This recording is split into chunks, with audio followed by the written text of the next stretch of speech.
Bismillahirrahmanirrahim. Assalamualaikum warahmatullahi wabarakatuh. Perkenalkan, nama saya Tasya Citra Hasanah dengan NIM 24370098 dari Program Studi Pendidikan Ilmu Pengetahuan Sosial, Fakultas Ilmu Sosial, Universitas Negeri Padang. Baiklah, di sini saya akan menjelaskan materi yang terdapat di dalam mata kuliah konsep dasar ilmu ekonomi dengan dosen pengampunya, yaitu Bapak Dr. Haji Zul Afdal MPD dan Bapak Avandri Jasrio SPD MPD. Baiklah, materi yang akan saya bahas yaitu elastisitas permintaan dan penawaran. Apa sih elastisitas itu? Nah, elastisitas adalah ukuran kepekaan suatu variabel terhadap perubahan variabel lain. Dalam ekonomi, elastisitas mengukur respons permintaan atau penawaran terhadap perubahan harga atau pendapatan. Definisi elastisitas permintaan. Elastisitas permintaan adalah ukuran kuantitatif yang menunjukkan seberapa besar perubahan jumlah barang yang diminta akibat perubahan harga. Secara umum, jika harga barang naik, permintaan cenderung menurun, dan sebaliknya. Faktor-faktor yang mempengaruhi elastisitas permintaan. Yang pertama, ketersediaan barang substitusi. Semakin banyak barang substitusi yang tersedia, permintaan akan lebih elastis, karena konsumen mudah beralih ke barang lain jika harga naik. Yang kedua, proporsi pendapatan yang dibelanjakan. Jika barang menghabiskan sebagian besar pendapatan konsumen, misalnya mobil, permintaan cenderung elastis, dan sebaliknya. Barang dengan pengeluaran kecil, misalnya garam, biasanya inelastis. Yang ketiga, kebutuhan versus keinginan. Barang yang merupakan kebutuhan pokok seperti beras cenderung memiliki permintaan inelastis, sementara barang yang bersifat keinginan seperti tas branded lebih elastis. Yang keempat, jangka waktu. Dalam jangka waktu pendek, permintaan cenderung inelastis, karena konsumen membutuhkan waktu untuk menyesuaikan diri. Dalam jangka panjang, permintaan lebih elastis, karena konsumen bisa mencari alternatif. Yang kelima, kebiasaan konsumen. Barang yang menjadi kebiasaan atau kecanduan, seperti rokok, cenderung memiliki permintaan inelastis. Yang keenam, jenis barang.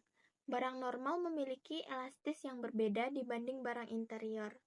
Barang inferior cenderung inelastis karena konsumen tetap membelinya meskipun pendapatan berubah. Yang ketujuh, persepsi nilai barang. Jika barang dianggap memiliki nilai unik seperti seni atau barang antik, permintaan biasanya lebih inelastis. Macam-macam elastisitas permintaan. Yang pertama, elastisitas harga. Yakini persentase perubahan jumlah barang yang diminta karena perubahan harga barang itu sebesar 1%. Yang kedua, elastisitas silang, yaitu persentase perubahan jumlah barang yang diminta karena perubahan harga barang lain sebesar 1%. Yang ketiga, elastisitas pendapatan, merupakan persentase perubahan jumlah barang yang diminta karena perubahan pendapatan real konsumen sebesar 1%. Definisi elastisitas penawaran. Elastisitas penawaran adalah ukuran seberapa sensitif jumlah barang yang ditawarkan terhadap perubahan harga.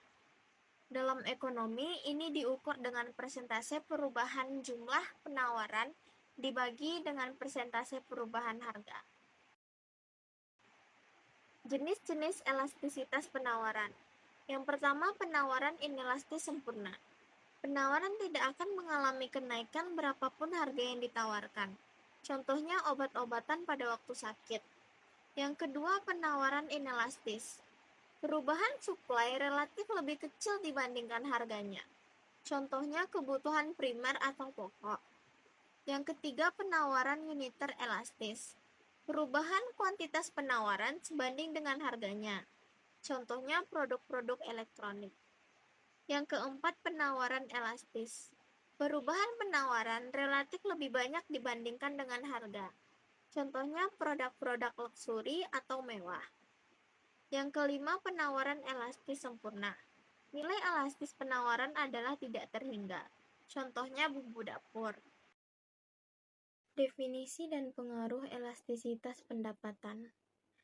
Elastisitas pendapatan adalah ukuran sensitivitas dari permintaan suatu barang terhadap perubahan pendapatan konsumen.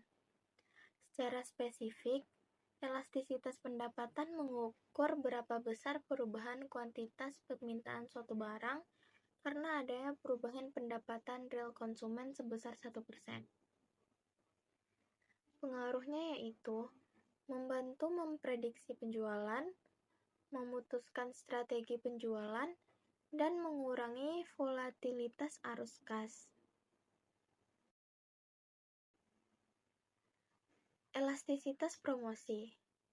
Elastisitas promosi adalah ukuran yang menunjukkan seberapa besar perubahan dalam jumlah penjualan suatu produk sebagai respons terhadap perubahan dalam pengeluaran promosi. Ini mencerminkan sensitivitas konsumen terhadap iklan atau promosi yang dilakukan. Pengaruh elastisitas promosi yang pertama, strategi pemasaran, yaitu memahami elastisitas promosi, membantu perusahaan dalam merancang kampanye pemasaran yang lebih efektif. Yang kedua, penganggaran. Perusahaan dapat menentukan berapa banyak anggaran yang perlu dialokasikan untuk promosi berdasarkan potensi peningkatan penjualan. Yang ketiga, evaluasi efektivitas. Mengukur elastisitas promosi memungkinkan evaluasi seberapa baik strategi promosi yang diterapkan dalam meningkatkan penjualan. Elastisitas permintaan dan penawaran adalah konsep penting dalam ekonomi yang menggambarkan seberapa sensitif jumlah yang diminta atau yang ditawarkan terhadap perubahan harga. Kesimpulannya, elastisitas permintaan dan penawaran penting untuk memahami dinamika pasar, memprediksi perilaku konsumen dan produsen, serta merumuskan kebijakan ekonomi yang efektif. Sekian pembahasan materi dari saya. Mohon maaf atas segala kekurangan dan kesalahan. Wassalamualaikum warahmatullahi wabarakatuh.